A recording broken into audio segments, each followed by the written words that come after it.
கடலுக்கு நடுவுல ஒரு தீவு. கிராமத்துல சிச்சு காக்காவுக்கு எப்பவுமே ஷார்ட்கட்ல பெரிய பணக்காரி ஆகணுங்கிறது ஆசை. ஒரு நாள் கிராமத்துல குப்பை போட்டிருக்கிற இடத்துல ஏதோ தேடிக்கிட்டு இருக்கும்போது அவளுக்கு பழைய கிழிஞ்சு போன ஒரு காகிதம் கிடைச்சது. அதுல ஏதோ சில படங்கள், சில கோடுகள் எல்லாமே இருந்துச்சு. அதை பார்த்த உடனே சிச்சு காக்காவுக்கு இது ஏதோ மேப் மாதிரி தெரிஞ்சது. கடலுக்கு நடுவுல எங்கேயோ ஒரு தீவுல புதையல் இருக்கு அப்படின்னு சிச்சு காக்கா கனவு கண்டா. அன்னைக்கு சாயந்தரம் 4 மணிக்கு சிச்சுவோட வீட்டுக்கு பின்னாடி ரகசியமா ஒரு கூட்டம். அங்க புஜ்ஜியும் பன்னுவும் உட்காந்துருந்தாங்க. சிச்சு காக்கா அழுக்கா கிழிஞ்சு போயிருக்கிற ஒரு காகிதத்தை டேபிள்ல வச்சு வாய்ஸ குறைச்சி மெதுவா பேசிச்சு. இங்க பாருங்கடா, இது யாருக்கும் தெரியக்கூடாது, ரகசியம். இன்னைக்கு நமக்கு ஜாக்பாட் அடிச்சிருக்குடா. ஜாக்பாட்டா? அப்படின்னா பிரியாணி பாக்கெட் கிடைச்சிருக்கா ஆண்டி? சீச்சி, எப்பவும் சோறு சோறு. இங்க பாருங்கடா, இது ஒரு மேப்பு, சாதாரண மேப் இல்ல, கடலுக்கு நடுவுல இருக்கிற புதையலுக்கான மேப்பு தாண்டா இது. அப்ப புஜ்ஜி குருவி அந்த பேப்பரை பார்த்து, சிச்சு ஆண்டி, இது மேப் மாதிரி தெரியல, யாரோ சமோசா சாப்பிட்டு தூக்கி போட்ட பேப்பர் மாதிரி இருக்கு. பாருங்க, என்ன கரையும் இதுல இருக்கு. ஐயோ, அது என்ன கரை இல்ல, அது ஏதோ ஒரு அடையாளம். இப்போ அது அப்படி மாறி இருக்கு. இங்க பாத்தியா, இங்க ஒரு இன்டோ மார்க் இருக்கு. இதுதான் கடலுக்கு நடுவுல இருக்கிற தீவு. என்னது, கடலுக்கு நடுவுலையா? ஐயோ, அங்க நிறைய திமிங்கில மீன் இருக்கும்ல, அது என்ன பார்த்தா அதுக்கு ஸ்நாக்கா தெரிஞ்சுக்கும். நான் வரல. ஏய் பைத்தியக்காரா, அங்க நிறைய தங்கம் வைரம் இருக்கும். அது மட்டும் கிடைச்சதுன்னா காலம் பூரா உக்காந்துக்கிட்டு நீ எது வேணும்னாலும் சாப்பிட்டுக்கலாம். ஸ்விக்கி கம்பெனியை நீ ஓன் பண்ணிக்கலாம். அதை கேட்டதும் பன்னு சந்தோஷமா, என்னது, ஸ்விக்கி கம்பெனியை நான் ஓன் பண்ணிக்கலாமா? அப்படின்னா நான் ரெடி ஆண்டி. எனக்கு என்னமோ இது சரி அப்படின்னு தோணல. கடலுக்கு நடுவுல இருக்க தீவுக்கு போகணுமா? நமக்கு நீச்சல் கூட வராதே. பயப்படாத புஜ்ஜி, நம்ம பறந்து போறது கிடையாது. கடலுக்குள்ள போறதுக்கு நான் ஒரு பரிசல் தயார் பண்றேன். அதுல ஏறி நாளைக்கு காலையில எல்லாரும் கிளம்பலாம். யார்ட்டையும் சொல்லாதீங்க. அடுத்த நாள் காலையில 3 பேருமே கடல் கிட்ட போனாங்க. கடல் அலை சத்தம் பயங்கரமா கேட்டுச்சு. சிச்சு காக்கா ஒரு பழைய பரிசலை தயார் பண்ணி வச்சிருந்தா. ஆண்டி, இதுதான் நம்ம டைட்டானிக் கப்பலா? இத பார்த்தா இப்பவே முழுகிடு போல இருக்கு. இதுல எப்படி கடலுக்குள்ள போறது? டேய், இது ஸ்பெஷல் பரிசல்டா. இத நமக்காகவே நான் தயார் பண்ணிருக்கேன். நம்ம ரெக்கைய துடுப்பா பயன்படுத்திக்கிட்டு நாம இந்த பரிசல் ஓட்டிக்கிட்டு போலாம். ஆண்டி, ஆனா எனக்கு என்னமோ ரொம்ப பயமா இருக்கு. பயப்படாத புஜ்ஜி, உங்க கூட நான் இருக்கேன்ல. 3 பேரும் பரிசல்ல ஏறி உக்காந்தாங்க. அலைகளோட வேகத்துக்கு அந்த பரிசல் முன்னாடி பின்னாடின்னு போயிட்டு வந்துகிட்டு இருந்துச்சு. பன்னு கிளி பாவம் ரொம்ப பயந்துட்டான். ஐயோ, எனக்கு வாந்தி வர மாதிரி இருக்கு.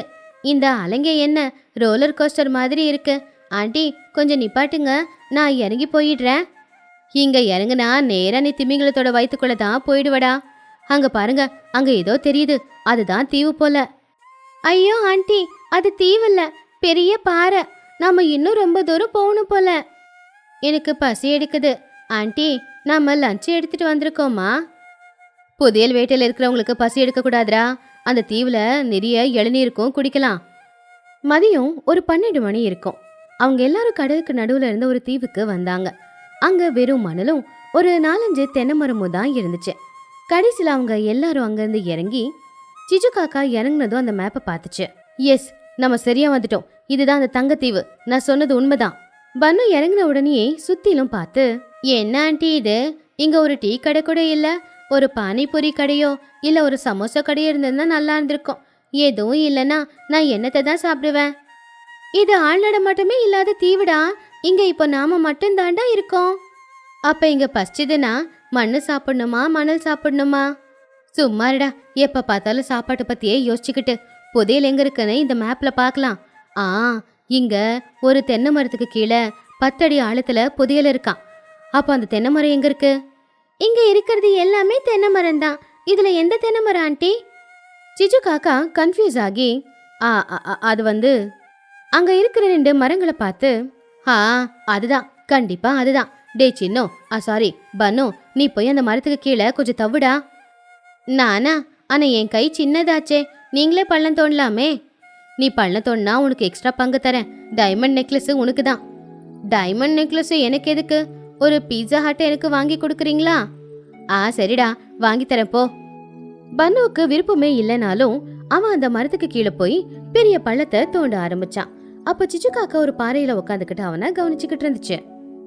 1 2.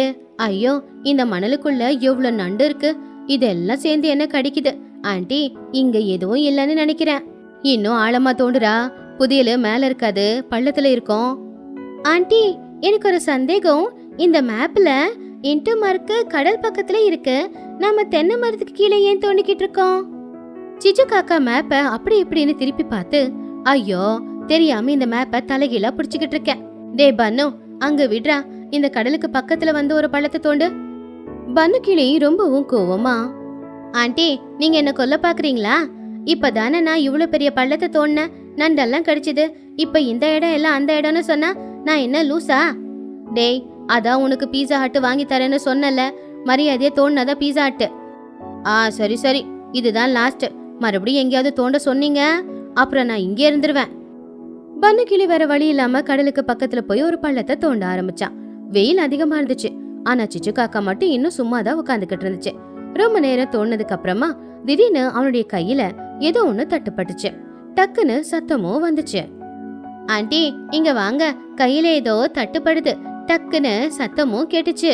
சிச்சு காக்கா ரொம்ப சந்தோஷமா, அப்படின்னா அதுதான் அந்த புதையலா இருக்கணும். இருடா, நான் இதோ வந்துடுறேன்.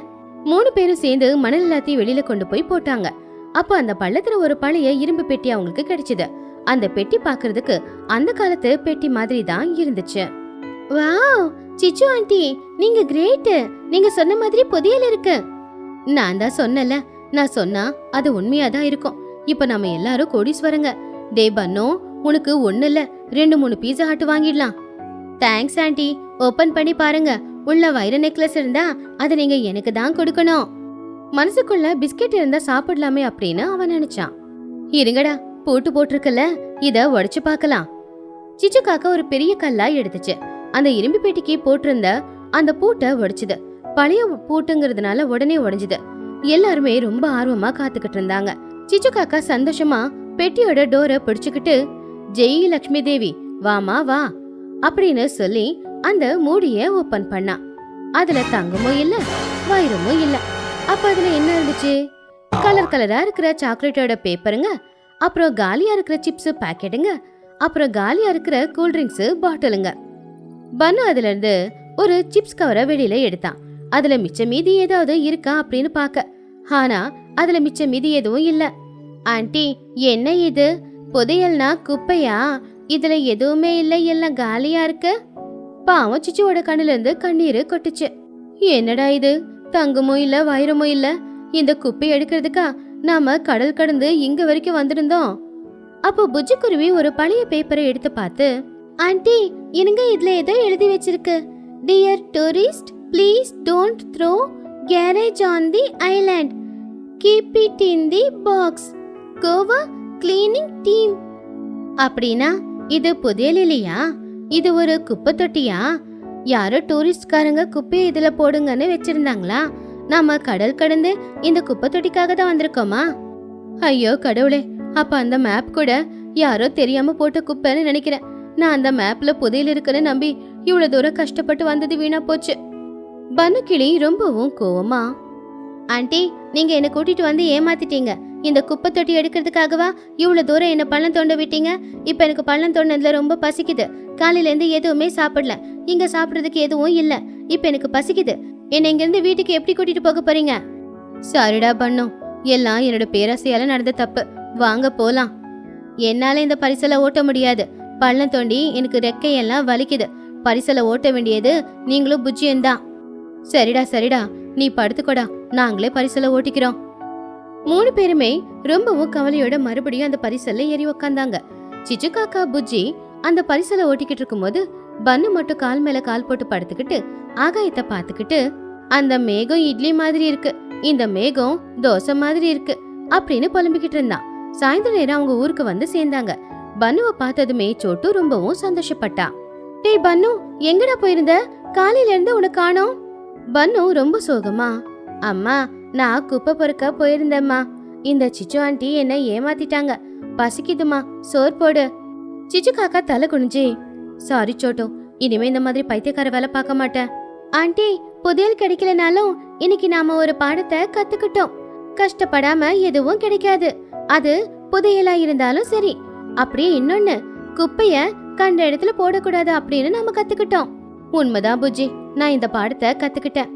இந்த கதையில இருக்கிற நீதி என்னன்னா, பேராசை பெருநஷ்டம். ஷார்ட்கட்ல கஷ்டமே படாம பணக்காரி ஆகணும்னு ஆசைப்பட்டா கடைசியில குப்பை தான் கிடைக்கும்.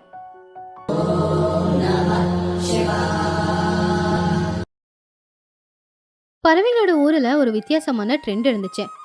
ஆண் பறவைங்க எல்லாருமே வெளிநாட்டுக்கு போய் வேலை செஞ்சுக்கிட்டு இருந்தாங்க.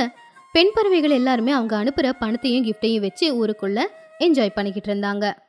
சாயந்தரம் ஒரு 5 மணி இருக்கும். துணிக்குருவியோட வீட்டு திண்ணையில துணிக்குருவி, சிச்சு காக்கா, சோட்டு 3 பேர் உட்காந்து பேசிக்கிட்டு இருந்தாங்க. துணியோட கழுத்துல புது தங்க நெக்லஸ் ஜொலிச்சுக்கிட்டு இருந்துச்சு. துணி அந்த தங்க நெக்லஸ காட்டி, சோட்டு, இங்க பாத்தியா, என்னோட நெக்லஸ் ரொம்ப அழகா இருக்குல்ல. ராஜு துபாயில இருந்து அனுப்பி வச்சாரு. உங்க டிசைன் ரொம்ப நல்லா இருக்குமா? 24 கேரட் நல்லா இருக்கா? ரொம்ப நல்லா இருக்கு துணி, அப்படியே பளபளன்னு ஜொலிக்குது. ராஜு உன்னை ரொம்ப நல்லா பாத்துக்கிறாரு. சிச்சுவுக்கு உள்ள வயிறு எரிஞ்சுக்கிட்டு இருந்தாலும் கூட வெளியில சிரிச்சுக்கிட்டு, துணி நல்லா தான் இருக்கு, இருந்தாலும் இந்த மாதிரி ரொம்ப கிராண்டெல்லாம் போட எனக்கு பிடிக்காது. என் வீட்டுக்காரருக்கும் இதெல்லாம் பிடிக்காது. அதனாலதான் நாங்க நகைங்களே வாங்குறது இல்ல. சிச்சோ, இந்த மாதிரி வாங்க மாட்டியா இல்ல உன்னோட பிஸ்னாரித்தனமா? ஆமா, முந்தனேத்து உன் வீட்டுக்காரர் என்னவோ அனுப்புனாருல, என்னது? பேரிச்ச பழமும் சென்ட் பாட்டிலா? ஆமா, அந்த மாதிரி சென்ட் பாட்டில் எல்லாம் இங்க கிடைக்குமா? அத்தரு. அது ஒரு நாள் போட்டா 10 நாள் வரைக்கும் இருக்கும். அது அன்பால அனுப்புறது எங்க வீட்டுக்காரர் எனக்கு. என் வீட்டுக்காரரும் என் மேல இருக்கிற அன்பால தான் அனுப்புவாரு. அடுத்த வாரம் சிவராத்திரி இல்லையா, அதுக்கு பட்டுப்படவை வாங்கி தரேன்னு சொன்னாரு. அவரு மட்டும் அங்க எவ்வளவு கஷ்டப்படுறாரோ என்னவோ. சிச்சு அவ மனசுக்குள்ள, இவளும் இவளோட வேஷமும், இவ புருஷன் அங்க என்ன வேலை செய்யறானோ, எப்ப பார்த்தாலும் காசு அனுப்பிக்கிட்டு இருக்கான். ஆனா என் புருஷன் பார்ட் டைம் ஜாப் பண்ணாலும் காசு இல்ல அப்படின்னு சொல்லிக்கிட்டு இருக்காரு. இவங்களுக்கு மட்டும் எப்படிதான் முடியுதோ. ராத்திரி 9 மணி ஆச்சு. துணிக்குருவி சாப்பிட்டு முடிச்சுட்டு ராஜு கூட கால் பேசுறதுக்காக உட்காந்துக்கிட்டு இருந்தா. தினமும் இந்த நேரத்துல தான் அவங்க போன்ல பேசுவாங்க. ராஜுக்கு வீடியோ கால் பண்ற, கழுத்துல பளபளன்னு ஜொலிக்கிறத பார்த்தா அவரு ரொம்ப சந்தோஷப்படுவாரு. துணி கால் பண்ணா ரிங்கு போகல. நீங்கள் தொடர்பு கொள்ளும் எண் தற்போது சுவிட்ச் ஆஃப் செய்யப்பட்டுள்ளது. The number is calling currently switched off. ஐயோ, என்னது இது? போன் சுவிட்ச் ஆஃப் ஆயிருக்கு. பாவம், ஏதோ வேலையா இருக்காரு போல. 1 மணி நேரத்துக்கு அப்புறமா பண்ணா மறுபடியும் அதே மெசேஜ் தான். காலையில பண்ணா போன் ஸ்விட்ச் ஆஃப், மதியம் பண்ணா போன் ஸ்விட்ச் ஆஃப். துணிக்கு இப்பதான் பயம் வர ஆரம்பிச்சுது. அட, என்ன இது? 24 மணி நேரமா ஸ்விட்ச் ஆஃப் செஞ்சிருக்காருனா என் வீட்டுக்காரருக்கு ஏதாவது ஆயிருக்குமா? இல்ல ஏதாவது வேலையால போன் சார்ஜ் வைக்க மறந்துருப்பாரா? 2வது நாள் சாயந்தர நேரம் துணி பதட்டமா சோட்டுவோட வீட்டுக்கு போனா. துணியோட கண்ணெல்லாம் செவந்து போயிருந்துச்சு. சோட்டு, அட என்னாச்சு துணி? கண்ணெல்லாம் ஒரு மாதிரியா இருக்கு, என்ன கண்ணீரு? என் வீட்டுக்காரரு ராஜு நேத்துல இருந்து போனை ஸ்விட்ச் ஆஃப் செஞ்சிருக்காரு. போனை எடுக்க மாட்டேங்கிறாரு. எனக்கு ஏனோ ரொம்ப பயமா இருக்கு சோட்டு. ஐயோ துணி, நீ கவலைப்படாத. ஏதாவது வேலையா இருந்திருப்பாரு, இல்லனா அவர் உங்ககிட்ட பேசாம இருப்பாரா? போன் ஸ்விட்ச் ஆஃப் அதனாலதான் செஞ்சிருக்காரு. சார்ஜ் இல்ல போல, கவலைப்படாத. அப்பதான் சிச்சு அங்க வந்தா. அட, என்ன ராஜு போனை எடுக்கலையா? என்ன ஆயிருக்கும்? ஆமா சிச்சு, நேத்துல இருந்து போனே எடுக்கல. சிச்சு நடிக்க ஆரம்பிச்சா. சிச்சு, நான் இப்படி சொல்றேன்னு நீ என்ன தப்பா நினைக்காத. நேத்து எங்க வீட்டுக்காரரு எனக்கு போன் பண்ணப்போ சொன்னாரு, சில பேரு இங்க வந்து பொண்டாட்டி புள்ள எல்லாம் மறந்து இன்னொரு பொண்ணு கூட சந்தோஷமா இருக்கிறாங்கன்னு. நான் ராஜு அப்படி இருக்காருன்னு சொல்ல வரல, இருந்தாலும் கொஞ்சம் பார்த்து பத்திரமா இருக்கணும். துணி கோவமா, சிச்சு, வாய் இருக்குன்னு என்ன வேணாலும் பேசலான்னு நினைக்கிறியா? என்னோட ராஜு அப்படியெல்லாம் இல்ல. அவருக்கு நான் ரொம்ப பிடிக்கும். ஐயோ, நான் அவர் அப்படி பண்றாருன்னு சொல்லல, ஏதோ எல்லாம் அப்படி நடக்குதுன்னு சொன்னேன், அவ்வளவுதான். சரி, நான் வரேன். சிச்சு அங்கிருந்து போயிடுச்சு. ஆனா அவ உருவாக்குன அந்த சந்தேகம் துணியோட மனசுக்குள்ள ஆழமா பதிஞ்சிருச்சு. உண்மையிலே ராஜு என்ன மறந்துட்டானா அப்படின்னு அழ ஆரம்பிச்சா. இப்படியே 10 நாளும் போச்சு. துணி போன் பண்ணிக்கிட்டே இருந்தா ராஜு போனு ஸ்விட்ச் ஆஃப்லயே தான் இருந்துச்சு. துணி முகத்துல இருக்கிற களையெல்லாம் போச்சு. அவ ஒல்லி ஆயிட்டா. இன்னொரு பக்கம் சிவராத்திரி பண்டிகையும் வந்துச்சு. அதனால ஊருக்கு நடுவுல ஊரோட தலைவியான மகிக்கழுகு, ஊரு ஜனங்களே எல்லாரும் கேட்டுக்குங்க, இன்னைக்கு சிவராத்திரி. நம்ம ஊரு சிவன் கோயில்ல இன்னைக்கு விசேஷமான பூஜை நடக்க போகுது. இன்னைக்கு தம்பதிங்க புருஷனோட உக்காந்து லிங்க பூஜை பண்ணா அவங்களோட வாழ்க்கையே சந்தோஷமா இருக்கும். சிச்சு உடனே எழுந்திருச்சு, மகி எனக்கு ஒரு சந்தேகம். சொல்லு சிச்சு, என்னது அது புருஷன் கூட உட்காந்து பூஜை பண்ணணும்னு சொன்னீங்களே, எங்க வீட்டுக்காரருங்கெல்லாம் துபாயில இருக்காங்க, வீடியோ கால் பண்ணி பண்ணலாமா? அதுல எந்த தப்பும் இல்ல, வீடியோ கால் பண்ணி பண்ணலாம். இல்லனா உங்க புருஷங்கெல்லாம் நல்லா நிம்மதியா இருக்காங்கன்னு நினைச்சா யாரு வேணாலும் பூஜை பண்ணலாம், இதுல எந்த பிரச்சனையும் இல்ல. அப்போ சிச்சு காக்கா சிரிச்சுக்கிட்டே, புருஷன் நல்லா இருக்காருன்னு தெரிஞ்சா யாரு வேணாலும் பூஜை பண்ணலாமா? புருஷனுக்கு ஏதாவது ஆபத்து வந்திருந்தா பூஜையே செய்யக்கூடாதுல்ல? சிச்சோ, நீ யார பத்தி பேசுற? யார பத்தி? துணி பத்தி தான் நான் பேசிக்கிட்டு இருக்கேன். துணியோட வீட்டுக்காரரு கூட போனவரு என்ன ஆனாரு, என்ன கதைன்னு ஒண்ணுமே தெரியலையே. இருக்காரோ இல்லையோ, வேற சம்பந்தத்தை தேடி இருக்காரோ, நம்மளுக்கு என்ன தெரியும்? துணி மனசுக்குள்ள சந்தேகத்தை வச்சுக்கிட்டு இந்த மாதிரி பவித்திரமான பூஜைக்கு உட்கார கூடாதுல, அதுக்குதான் சொல்றேன். எல்லாருமே ஷாக் ஆயிட்டாங்க. துணியோட கண்ணுல கண்ணீரை பார்த்தாங்க. அப்போ துணிக்குருவி ரொம்ப கோவமா, சிச்சோ, வாய் இருக்குன்னு என்ன வேணாலும் பேசுவியா? என் வீட்டுக்காரரு எனக்கு போன் பண்ணலன்னா அவரு உயிரோட இல்லன்னு அர்த்தமா, இல்ல எனக்கு துரோகம் பண்ணிட்டு போயிட்டாருன்னு அர்த்தமா? கொஞ்சம் சரியா பேசு. ஆமா துணி, நான் சொல்றதுல என்ன சந்தேகம்? உன் வீட்டுக்காரரு 10 நாளா போன் பண்ணல, அவருக்கு என்ன ஆச்சோ என்னவோ. இங்க பாருங்க மகி, துணி இப்போ பவித்திரமா இல்ல, அவ மனசுக்குள்ள ஏதேதோ என்ன ஓடுது. அவ இந்த பூஜையில உட்காந்து பூஜை பண்ணா யாருக்கும் நல்லதில்ல. ஆமா, சிச்சு சொல்றது கூட பாயிண்ட் தான். புருஷன் கூட இல்லாம என்ன ஆச்சுன்னு கவலையோட இருக்கிறவங்க உட்காந்து பூஜை பண்ணா அப்புறம் பூஜையே ஆபத்து தானே. இங்க பாரு துணி, உன் புருஷன் போன் பண்ணதுக்கு அப்புறம் நீ இந்த பூஜையெல்லாம் செஞ்சுக்கலாம், அது வரைக்கும் நீ கோயிலுக்குள்ளே வரக்கூடாது. ஏமகி அப்படி சொல்றீங்க? என் வீட்டுக்காரரு என்னோட மனசுக்குள்ள பத்திரமா இருக்காரு, அவருக்கு எந்த ஆபத்தும் வரல. நான் அவரை நினைச்சு என் மனசுக்குள்ளேயே வச்சு நான் பூஜைய ஆரம்பிக்கிறேன். இங்க பாரு துணி, இந்த கோயிலு எல்லாருக்கும் உரிமை இருக்கிறது. நீ இந்த கோயில பூஜை பண்ணி இந்த பூஜைக்கே கெடுதல் ஆயிருச்சுன்னா அப்புறம் என்ன பண்றது? உன் வீட்டுக்காரரு இருக்காரோ இல்லையோ, இல்ல வேற கல்யாணம் பண்ணிருக்காரோ, இத பத்தி எல்லாம் உனக்கும் எனக்கு ஏதாவது தெரியுதா? துணி அழுதுகிட்டே, இங்க பாரு சிச்சு, என் புருஷனை பத்தி தப்பு தப்பா பேசுறதா விட்டோம், அவரை பத்தி வேண்டாதெல்லாம் சொல்லாத. உன் நாக்கு இழுத்து வச்சு அறுத்துருவேன் பாரு. உன் புருஷன் வருவாருன்னு சொல்றியே, 10 நாளா வராத மனுஷன் இப்ப எங்க இருந்து வருவாரு? உண்மையான விஷயத்த பத்தி தானே நாங்க எல்லாரும் சொல்லிக்கிட்டு இருக்கோம். துணியால அதை தாங்க முடியாம அவ அங்கேயே உட்காந்து பயங்கரமா அழ ஆரம்பிச்சா. இங்க பாருங்க, துணிக்கு சமாதானம் இல்ல. அப்படி இருக்கும்போது இந்த பூஜையில உட்கார கூடாது, இதுதான் ஃபைனல். அன்னைக்கு சாயந்தர நேரம் ஊரெல்லாம் லைட் அலங்காரம் பண்ணியிருந்தாங்க.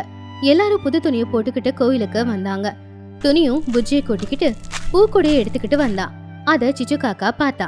சிச்சு காக்கா மெதுவா மகிக்கழுகு கிட்ட, இங்க பாருங்க, துணி மட்டும் இந்த பூஜையில உட்காரவே கூடாது. புனிதமான இந்த பூஜைக்கு துணி உட்காந்தா அதுக்கப்புறம் பூஜைக்கே அவமானம், அதனால துணியை உட்கார விடக்கூடாது. அத கேட்டு மகிக்கழுகு, துணி, சிச்சு சொல்றதுதான் சரி, நீ கோயிலுக்குள்ள வராத, நீ வாசல்லே நின்னுக்கிட்டு பூஜையே பண்ணிக்க. இங்க பாரு, புஜ்ஜிய கூட கோயிலுக்குள்ள விடாத. துணிக்குருவி அழுதுகிட்டே, என்ன மகி, நானு அனாதையா? என் வீட்டுக்காரரு வரமாட்டாருன்னு நீங்களே முடிவு எடுத்துட்டீங்களா? நான் கோயிலுக்குள்ள பூஜை செய்யக்கூடாதா? இங்க பாரு துணி, நீ கோயிலுக்குள்ள பூஜை செஞ்சா எல்லாருக்கும் பிரச்சனை வந்துரும். நீ இங்கே நின்னு பூஜை பண்ணிக்கோ. துணி புஜ்ஜி 2 பேரும் கோவில் வாசப்படியிலேயே உட்காந்து அழ ஆரம்பிச்சாங்க. அப்பதான் சோட்டு அந்த பக்கமா வந்தா. துணிய பார்த்து அவளும் அங்கேயே நின்னுட்டா. பாரு துணி, நீ கவலைப்படாத. உன்னோட நல்ல மனசுக்கு அந்த கடவுள் எப்பவுமே பிரச்சனையை கொண்டு வர மாட்டாரு. நல்லவங்களுக்கு அந்த கடவுள் கூட எந்த விதமான பிரச்சனையும் கொடுக்க மாட்டாரு. சோட்டு கோயிலுக்குள்ள போயிட்டா. துணியும் புஜ்ஜியும் அவமானம் தாங்க முடியாம அங்கிருந்து வீட்டுக்கு கிளம்புனாங்க. சரியா அப்பதான் ஊர் பஸ் ஸ்டாண்ட்ல ஒரு பஸ் வந்து நின்னுச்சு. அந்த பஸ்ஸுக்குள்ள இருந்து ஸ்டைலா ராஜகுருவி கீழே இறங்குனா. ராஜு ரொம்ப சந்தோஷமா, அப்பா, நான் என்னோட ஊருக்கு இறங்கிட்டேன். 10 நாளா போனை சுவிட்ச் ஆஃப் பண்ணி வச்சிருக்கேன். பாவம் துணி எவ்வளவு பயந்துருக்காளோ, இதெல்லாம் சர்ப்ரைஸ்க்காக தான். ராஜு ஸ்டைலா ஊருக்குள்ள நடந்து போய்கிட்டு இருக்கும் போது வழியில அவனை குஹு பார்த்துச்சு. குஹு, எப்படி இருக்கே குஹு? சிவராத்திரி பண்டிகை எல்லாம் எப்படி போகுது? என்னோட பொண்டாட்டி புள்ள கோயிலுகிட்டு இருக்காங்களா? குஹு ராஜுவை பார்த்து ரொம்பவும் ஷாக் ஆனா. ஐயோ ராஜு, நீங்க வந்துட்டீங்களா? உங்களுக்கு ஒன்னும் ஆகல? உங்களுக்கு ஏதோ ஆயிடுச்சுன்னு உங்க பொண்டாட்டி ரொம்ப கவலைப்பட்டுக்கிட்டு இருந்தா. எனக்கு என்னாச்சு? என் பொண்டாட்டிக்கு சர்ப்ரைஸ் கொடுக்கணும் அப்படின்னு தான் நான் போனை சுவிட்ச் ஆஃப் பண்ணி வச்சிருந்தேன். நான் இப்ப அவங்கள பார்க்க போறேன். ஐயோ ராஜு, நில்லுங்க. முதல்ல இந்த விஷயத்த துணிக்கு சொல்லணும். துணி அப்பதான் ரொம்ப சந்தோஷப்படுவா.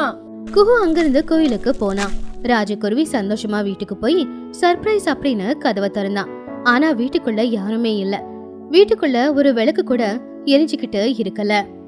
ஓஹோ, இன்னைக்கு சிவராத்திரி இல்லையா? எல்லாரும் கோயிலுக்கிட்ட தான் இருப்பாங்க. ராஜு கோவிலுக்கு கிளம்புனா. அதுக்குள்ள குஹு போய் சோட்டு கிட்ட எல்லா விஷயத்தையுமே சொன்னான். சோட்டு, ராஜு வந்திருக்காரு, இப்பதான் நான் பாத்துட்டு வரேன். ஐயோ, ராஜு வந்திருக்காரா? துணி கோயில்லயே இல்ல.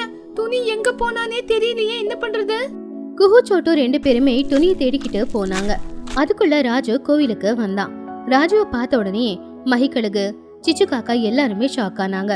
அவங்களுக்கு என்ன சொல்றதுன்னே தெரியல. ஐயோ பேயி, ஐயோ ராஜு, நீங்க உயிரோட தான் இருக்கீங்களா? நீங்க எப்ப வந்தீங்க?